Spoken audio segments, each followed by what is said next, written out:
Ireland, 1984. Part 1. The Dream and the Calling. In the quiet pre-dawn hours, a thick mist clung to the thatched rooftops of the small Irish village, wrapping the world in a blanket of cool gray. The morning was still, save for the occasional rustling of leaves in the gentle breeze that whispered through the fields. Aisling McDonough's modest cottage stood at the very edge of this village, just beyond where the cobblestone path gave way to the open countryside. It was a small, unassuming dwelling, with walls of weathered stone and a wooden door that creaked with age. Inside, the soft glow of a single candle flickered on a rough-hewn table, casting long shadows across the room. Aisling, a young woman of 18, lay awake in her bed, her hands folded across her chest as she stared at the wooden beams above. Her dark hair fanned out over the pillow, and her blue eyes, striking against the paleness of her skin, were wide open, reflecting the candlelight.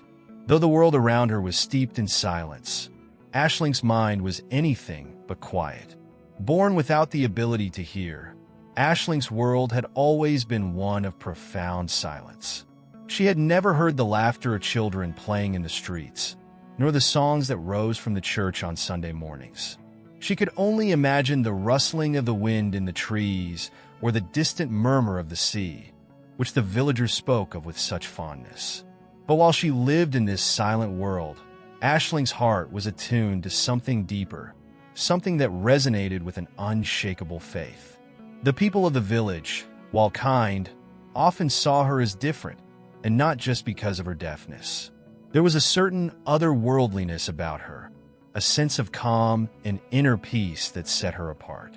Aisling never complained about her condition, never displayed any bitterness. Instead, she worked quietly, tending her small garden and helping those in need, her actions speaking volumes in a language of kindness that needed no words. Every evening, after her tasks were done, Aisling would retreat to her small bedroom, where she would kneel beside her bed and pray. Her prayers were silent, not out of necessity, but out of a deep reverence for the stillness in which she felt closest to God. Her hands would clasp together, fingers entwined, as she closed her eyes and let her thoughts rise like incense. Though she had never heard a voice, she felt God's presence keenly in these moments, a comforting warmth that filled her with peace. But on one particular night, as the candle's flame flickered gently in the cool air, something extraordinary happened. Aisling's prayers were the same as always, expressions of gratitude for the small blessings in her life, prayers for the well-being of her neighbors, and requests for guidance in her silent journey.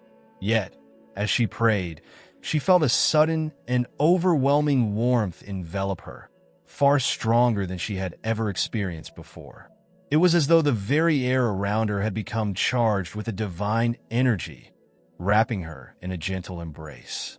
Aisling opened her eyes, startled, but the room was as it had always been, quiet, still, bathed in the soft glow of the candle. Confused but unafraid, she slowly climbed into bed, her mind racing. As she pulled the warm blanket over her, the warmth lingered, settling deep within her chest. Her eyelids grew heavy, and before long, she drifted into a deep and peaceful sleep. It was then that the dream came.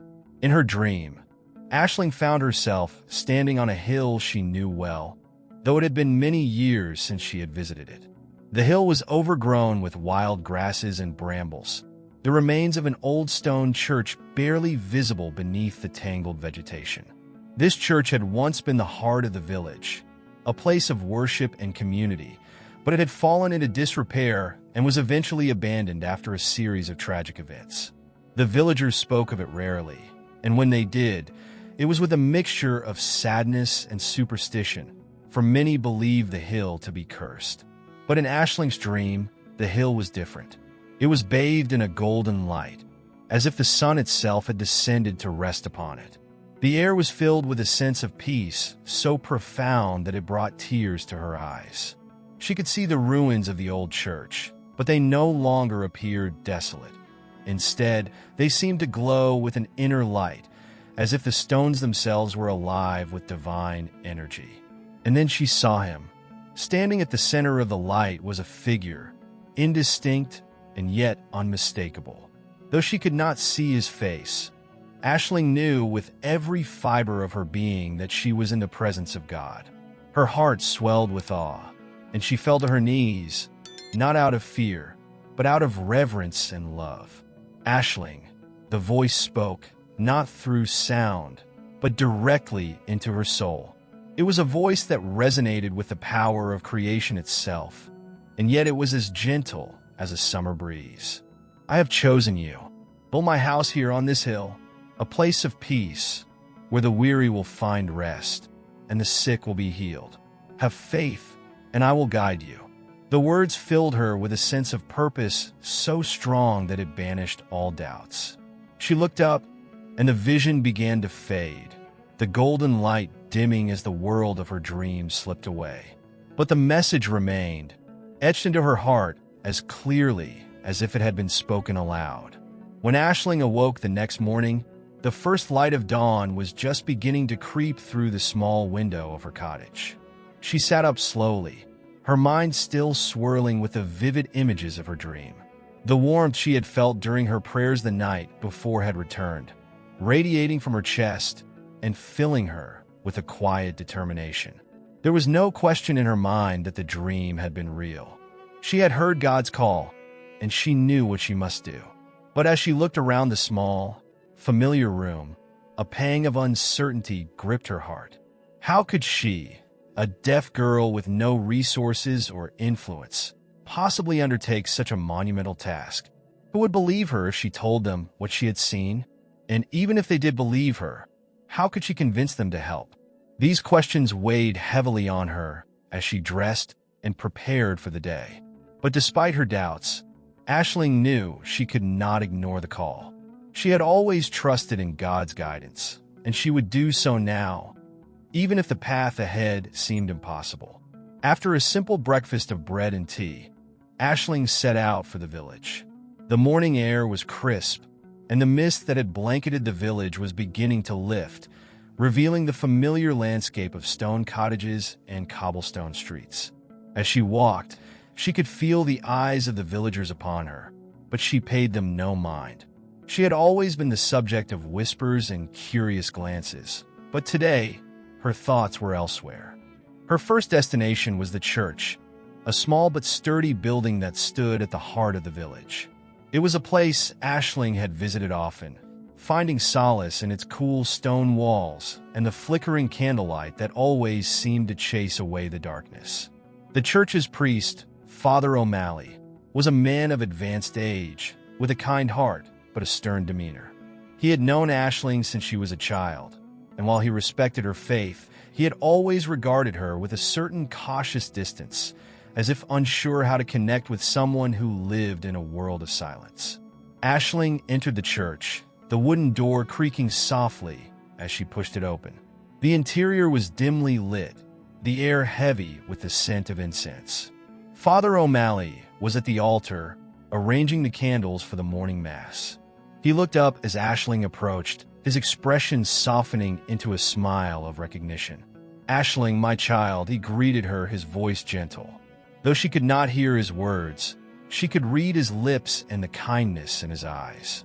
He gestured for her to come closer. Aisling took a deep breath, her hands trembling slightly as she pulled out the small slate and piece of chalk she always carried with her. It was how she communicated with those who could not understand her signs. Carefully, she wrote out her message, her handwriting neat and deliberate. "Father, I had a dream. God spoke to me. He wants me to build a chapel on the old hill where the church once stood." Father O'Malley read the words slowly, his brow furrowing as he absorbed their meaning. He looked back at Aisling, searching her face for any sign of doubt or hesitation. But all he saw was the quiet determination that had always defined her. "Aisling," he began, his voice careful, though she could not hear the concern in his tone. "Dreams can be powerful, but they are not always a message from God. The hill is not a place for us to revisit. The church fell for a reason. Let it remain in peace." Aisling shook her head, her heart pounding in her chest. She knew what she had seen, what she had felt. She took the chalk once more and wrote with firm strokes, "I know it was God. I will do this, even if I must do it alone." Father O'Malley's expression softened, but there was still doubt in his eyes. He admired Aisling's faith, but he feared for her. The villagers were deeply superstitious, and the old hill was a place they associated with misfortune and sorrow. If she pursued this, it could bring unwanted attention and even danger. But Aisling was resolute. She had always been quiet, always followed the path laid out for her without complaint. But now, for the first time, she felt a fire within her that could not be extinguished. She knew she had been chosen for this task, and nothing would deter her from it. Leaving the church, Aisling felt a mixture of emotions: fear, doubt, but also an overwhelming sense of purpose. She walked through the village, her steps quickening as she approached the outskirts. The sun was now fully risen, casting long shadows across the fields, and the mist had almost entirely lifted, revealing the old hill in the distance. The hill loomed ahead, a place of wild beauty, untamed and untouched for years. The closer she got, the more she could see the remnants of the old church, half buried in weeds and brambles. It was a place where time seemed to stand still, where the past clung to the present like a lingering ghost. Aisling paused at the base of the hill, her heart pounding in her chest.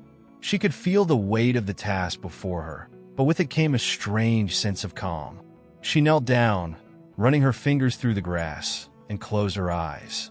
The warmth returned, stronger than before, filling her with the certainty that this was where she was meant to be. And so, she began, with nothing but her hands and the few tools she had brought with her.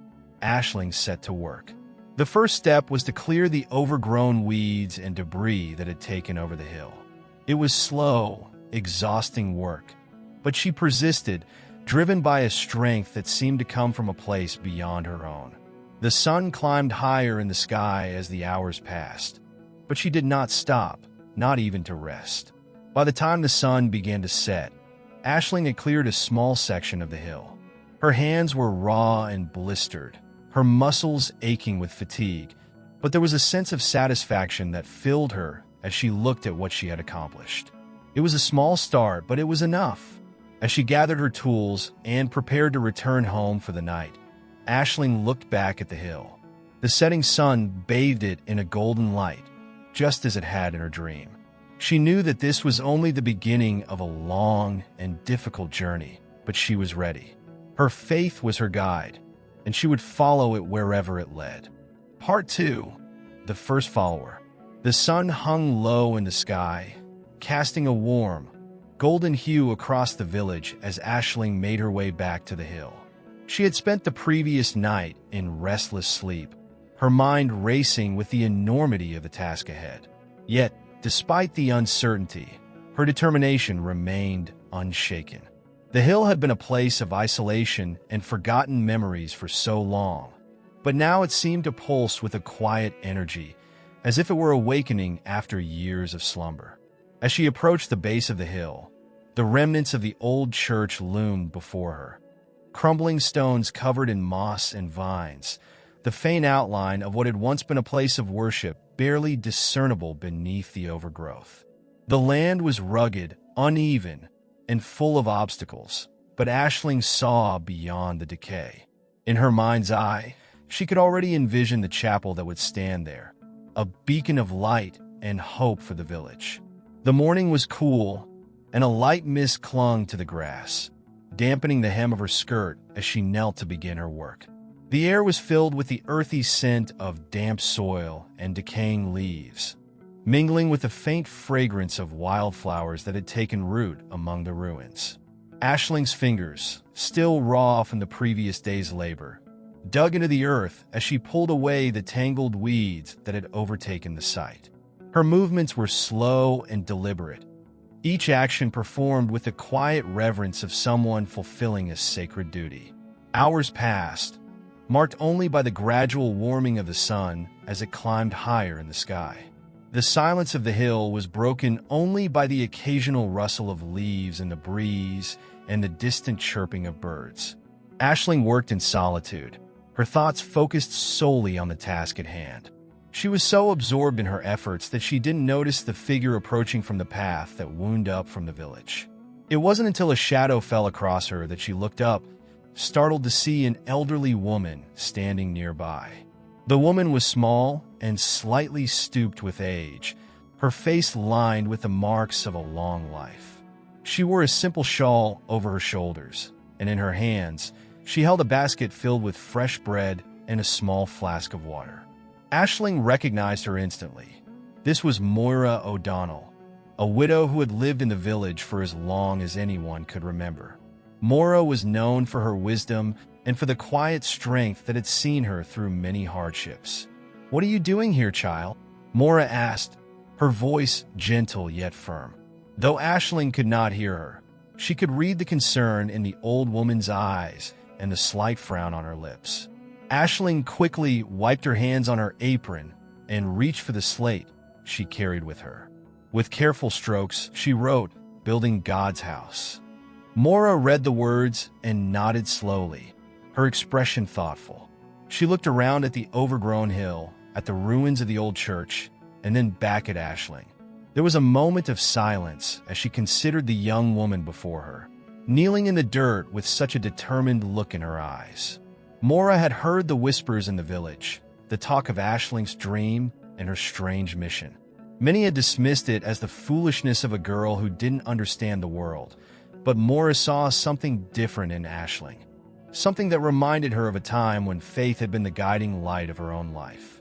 "You've done well so far," Moira said, her voice carrying a note of approval. She set the basket down beside Aisling and knelt down, her joints creaking with the effort. "But this is no task for one person."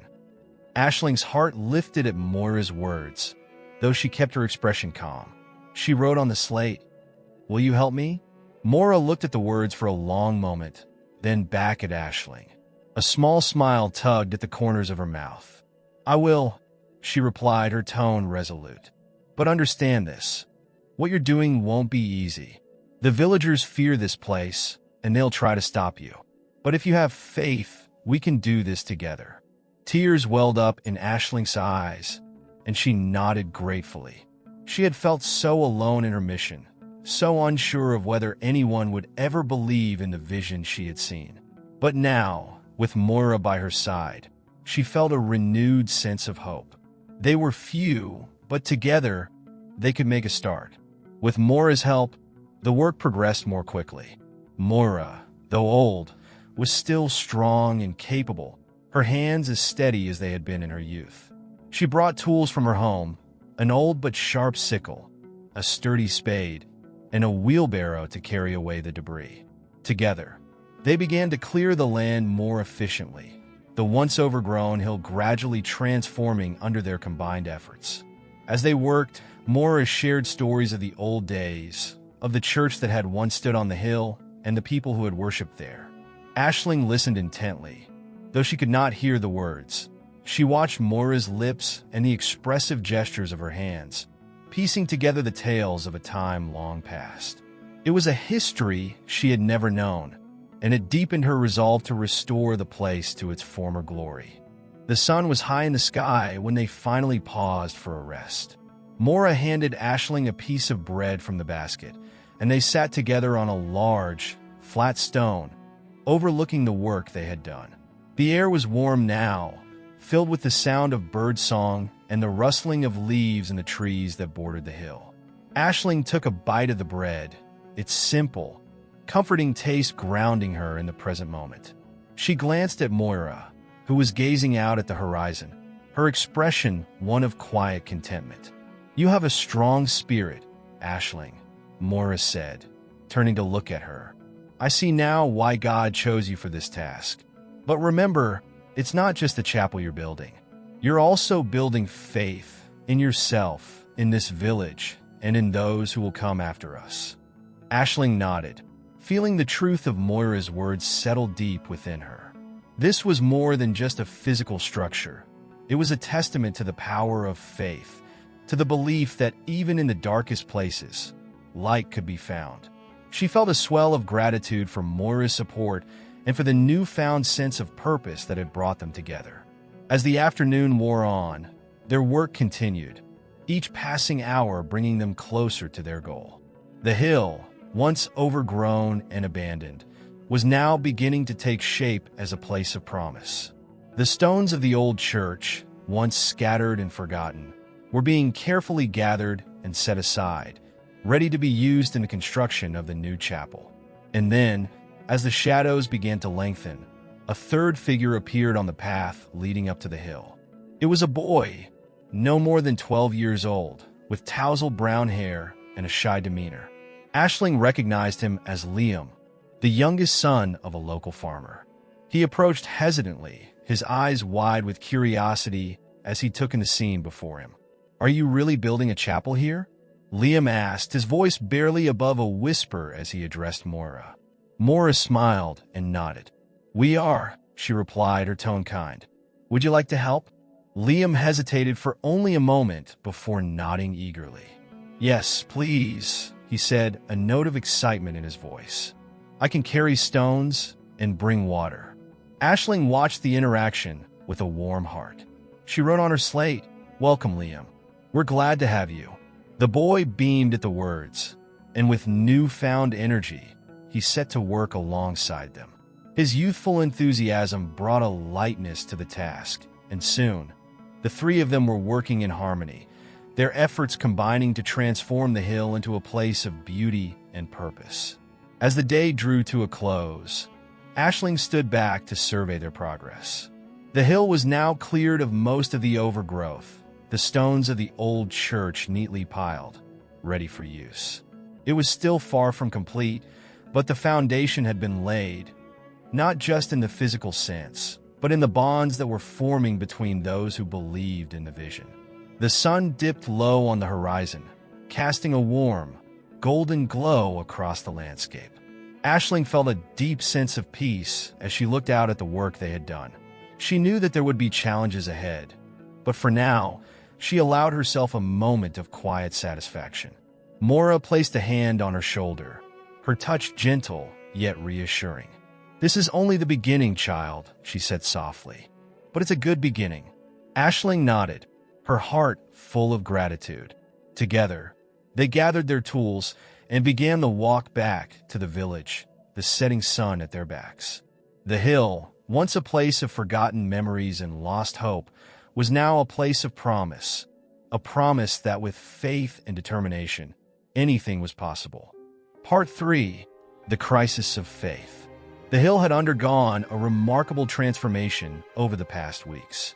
What had once been an overgrown, neglected plot of land was now the site of a nearly completed chapel. The walls, built from the stones of the old church, rose proudly against the sky, their rough texture a testament to the labor and faith that had gone into their construction. The roof was almost finished, and the interior, though still bare, was beginning to take shape as a place of worship. Aisling stood at the edge of the site, her heart swelling with a mixture of pride and exhaustion.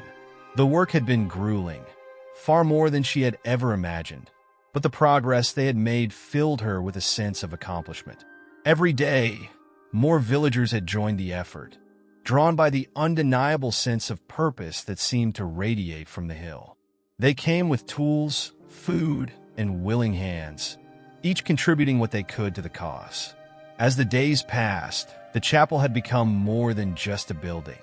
It had become a symbol of hope for the entire village. People who had once been skeptical or even fearful now found themselves inspired by the sight of the chapel rising from the ruins. It was a place where they could gather, where they could find solace and strength in their faith. And at the heart of it all was Aisling, the young woman whose unwavering belief had sparked the entire project.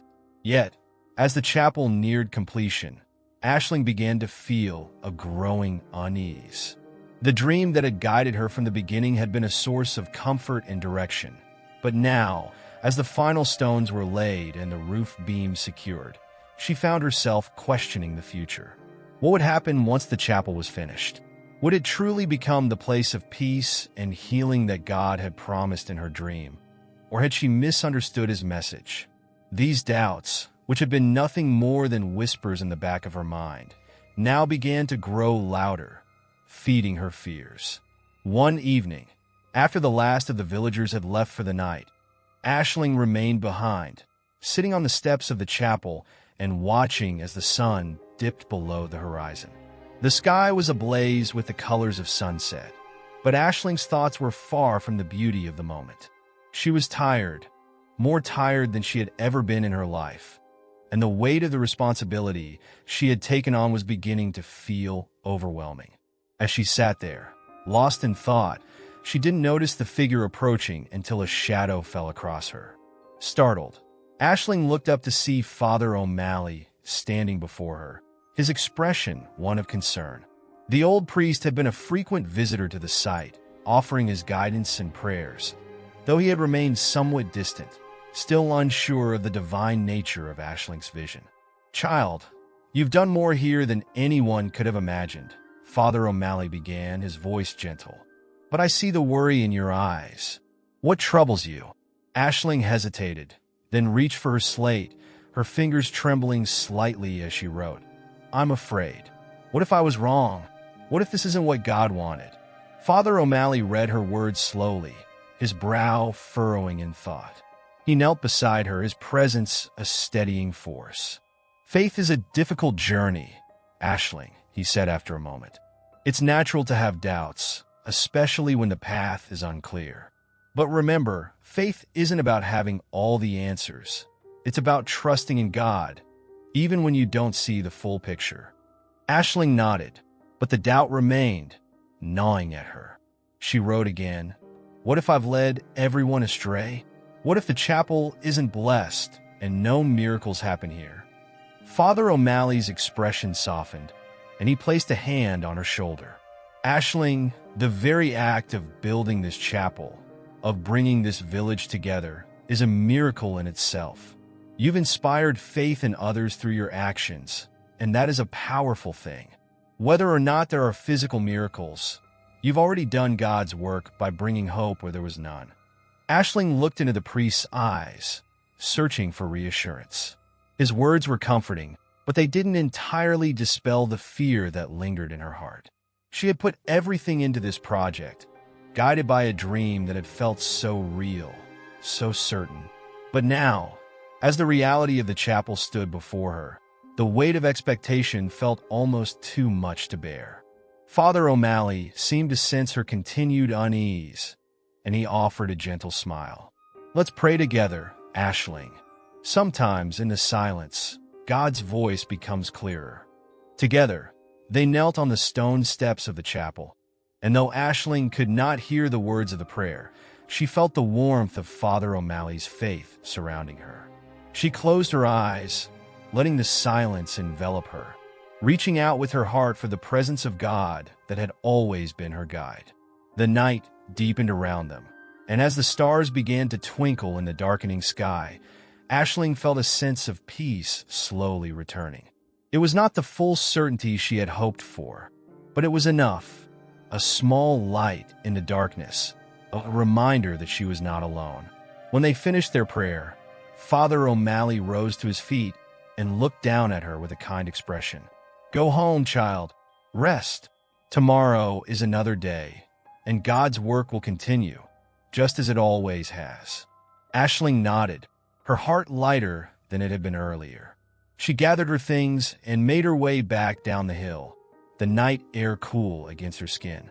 As she walked, she felt the presence of the chapel behind her, a silent sentinel watching over the village, and with it, a renewed sense of purpose. The doubts were still there, lingering in the shadows, but they no longer held the same power over her. She would continue to trust in the path she had been shown, even if she couldn't see the end. The chapel was nearly complete, and whatever came next, Aisling knew she would face it with the same faith that had brought her this far. And so, as the moon rose high in the sky, Aisling returned to her cottage, her heart once again at peace. The work was not yet finished, but she was ready to meet whatever challenges lay ahead, guided by the voice of God that she had always found in the silence. Part 4. The Miracle. The dawn broke with a soft, golden light, bathing the nearly completed chapel in a serene glow. The air was crisp, carrying the scent of dew-covered grass and the faint aroma of wildflowers that dotted the hillside. The village had awakened early, and a sense of anticipation hung in the air, as if something momentous was about to unfold. Aisling arrived at the chapel just as the first rays of sunlight touched its stone walls, the warmth of the light seeping into the structure as if God himself was blessing the work that had been done. The villagers had gathered around the chapel, their faces a mix of hope, curiosity, and a lingering trace of doubt. They had seen the progress, felt the shift in the atmosphere, but there was still a sense of uncertainty, an unspoken question hanging in the air. Would the chapel truly be a place of miracles, as Aisling had said? Or would it stand as a monument to misplaced faith? Aisling stood at the entrance, her heart pounding with a mixture of excitement and fear. The doubts she had wrestled with the night before still lingered, but she pushed them aside, focusing on the task at hand. Today, they would consecrate the chapel, dedicating it to God's service. It was a moment she had envisioned since the very first dream, and now it was finally here. As she looked around at the gathered crowd, Aisling's eyes met those of Father O'Malley, who stood at the forefront, holding a small vial of holy water. The old priest's expression was unreadable, but Aisling could sense the weight of his thoughts. He had supported her, prayed with her, but there was still a part of him that remained cautious, not fully convinced that this chapel was anything more than a symbol of the village's collective effort. Morris stood beside him, her weathered face showing nothing but pride and determination. Liam was there too, clutching a small wooden cross he had carved himself, his young eyes wide with a mixture of awe and wonder. These were the people who had believed in her vision, who had worked tirelessly to bring it to life, and Aisling felt a surge of gratitude for their support. They had become more than just villagers, they were her family in faith. Father O'Malley stepped forward, raising his hand to call for silence. The murmurs of the crowd faded, and all eyes turned to the priest as he began the consecration. He spoke of the history of the hill, of the old church that had once stood there, and the tragedy that had led to its abandonment. His voice was steady, filled with the gravitas of someone who had seen much in his long life.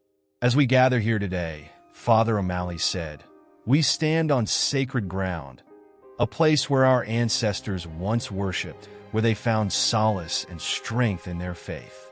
This chapel is a continuation of that legacy, a symbol of our enduring belief in God's presence among us.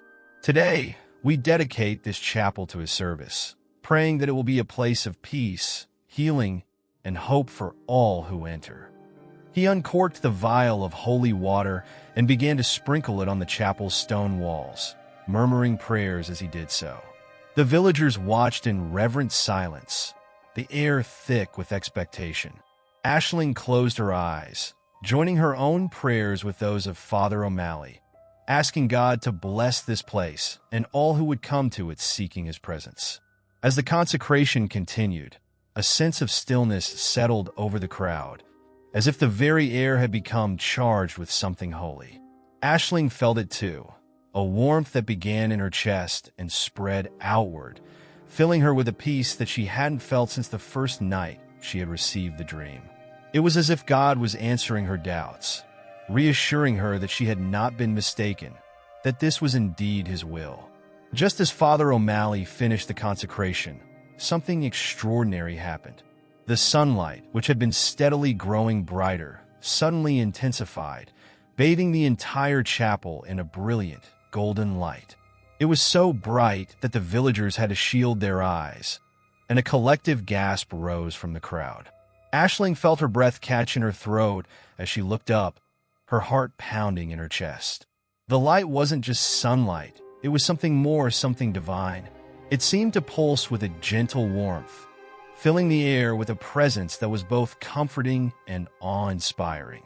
The chapel, which had once been just a collection of stones and wood, now glowed with a radiance that could only be described as miraculous. Aisling fell to her knees, tears streaming down her face as she realized what was happening. This was the sign she had been waiting for, the confirmation that all their work had not been in vain. God was here, in this place, and he had blessed their efforts in a way that no one could deny. The villagers, too, were overcome with emotion. Some began to weep. Others fell to their knees in prayer, while still others simply stood in stunned silence, unable to comprehend the miracle unfolding before their eyes. Even Father O'Malley, who had been so cautious and reserved, was visibly moved, his hands trembling slightly as he lowered the vial of holy water. For what felt like an eternity, the light bathed the chapel, filling every corner with its warmth and power. And then, as suddenly as it had appeared, the light began to fade, leaving behind a profound sense of peace that settled over the hill like a gentle embrace.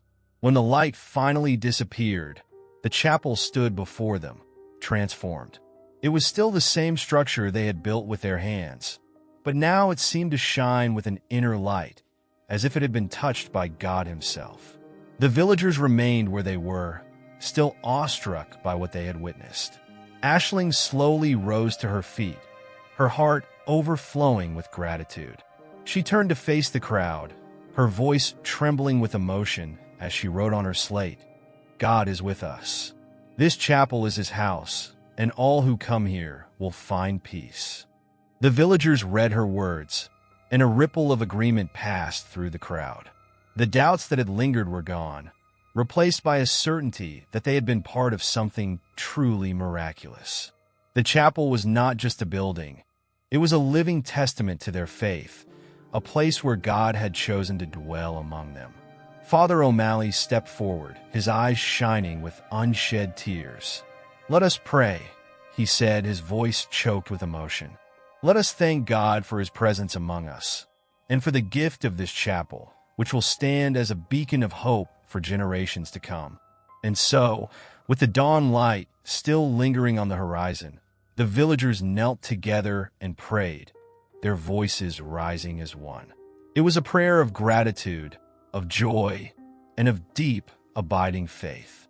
They had seen a miracle, and they knew that their lives would never be the same.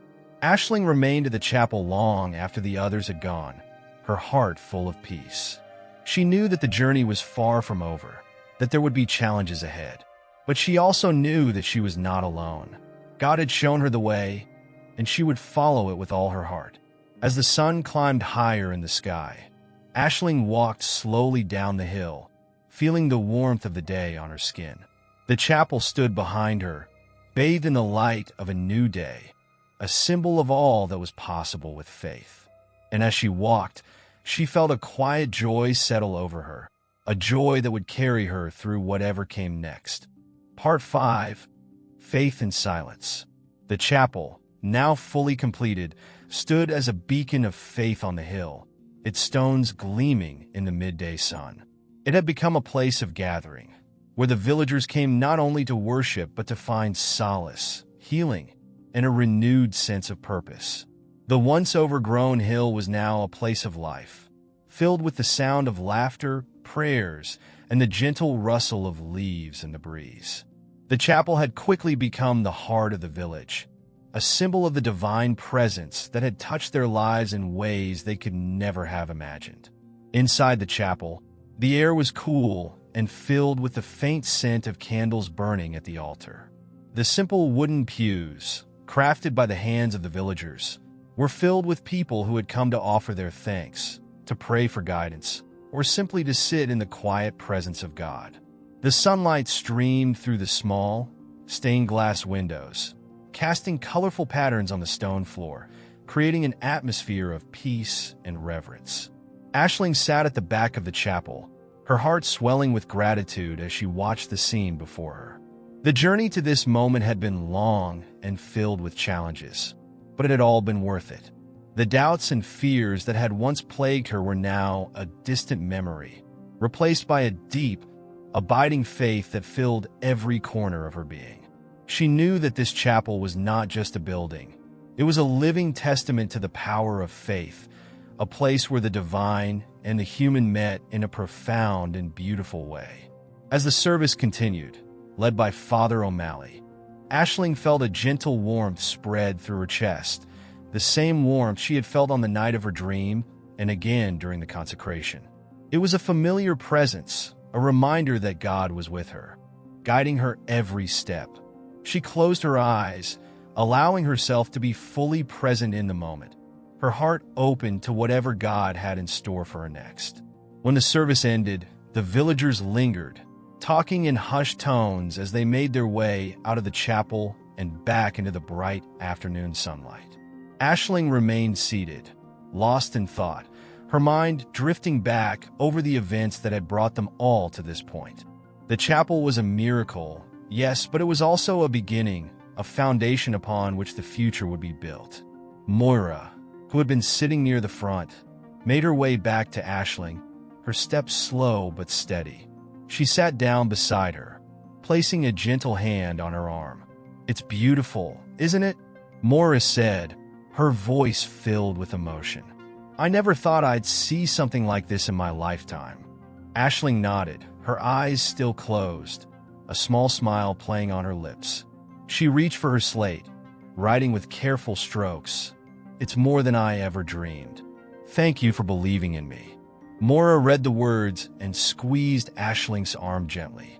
"It was you who taught us to believe, Aisling. This chapel is here because of your faith."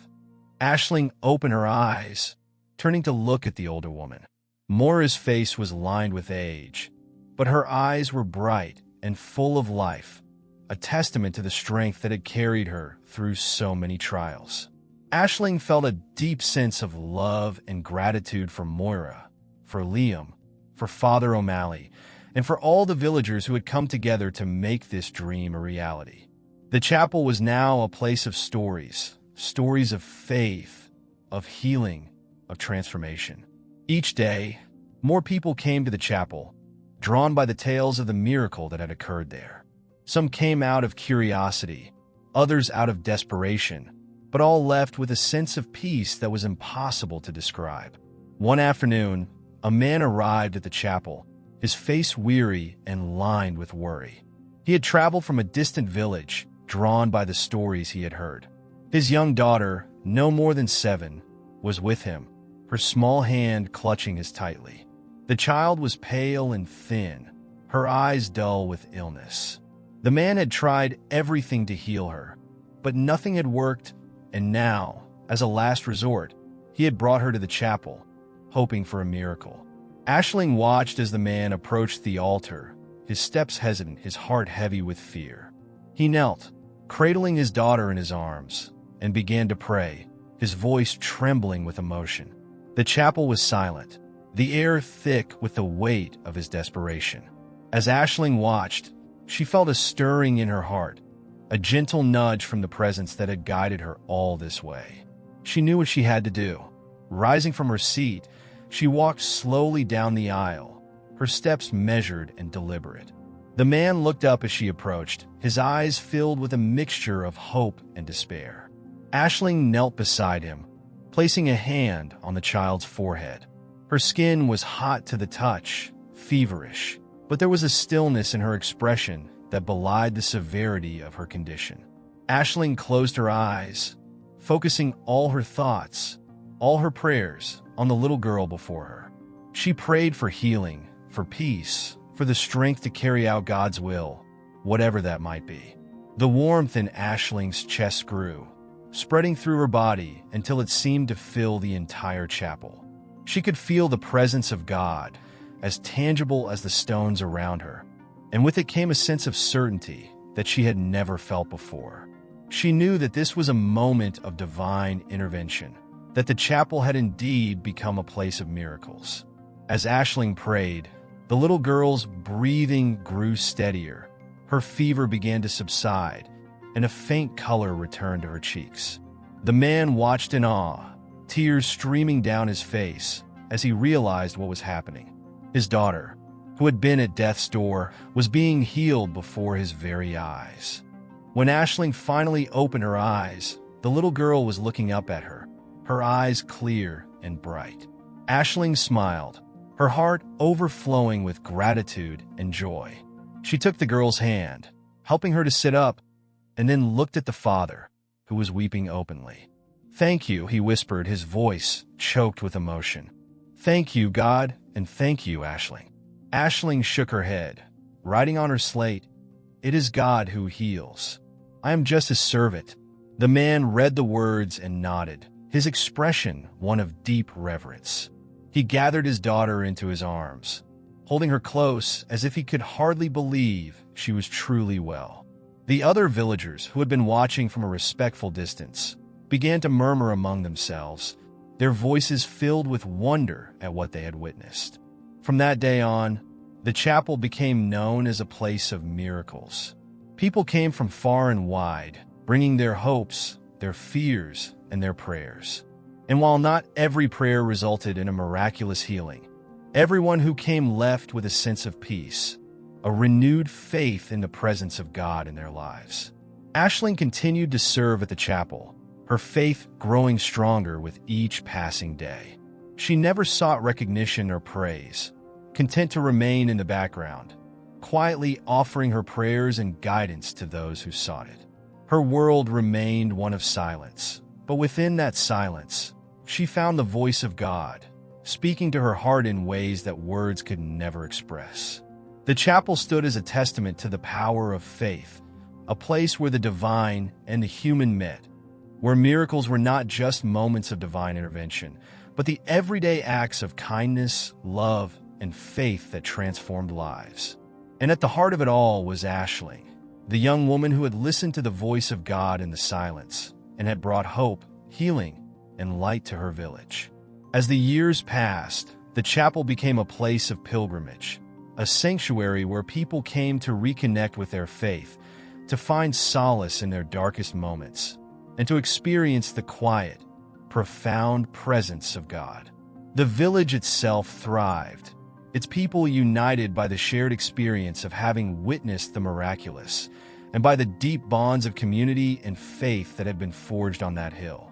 Aisling lived a long life, dedicating herself to the service of others, her faith never wavering. She remained a humble figure, beloved by all who knew her, her story passed down through generations as a reminder of the power of faith and the importance of listening to the quiet whispers of the divine. And long after Aisling had gone to be with God, the chapel on the hill continued to stand, a beacon of light and hope, a place where miracles, both great and small, happened every day. If this story moved you, please leave a comment below to share your thoughts and experiences. Thank you so much for watching, and as always, God bless you.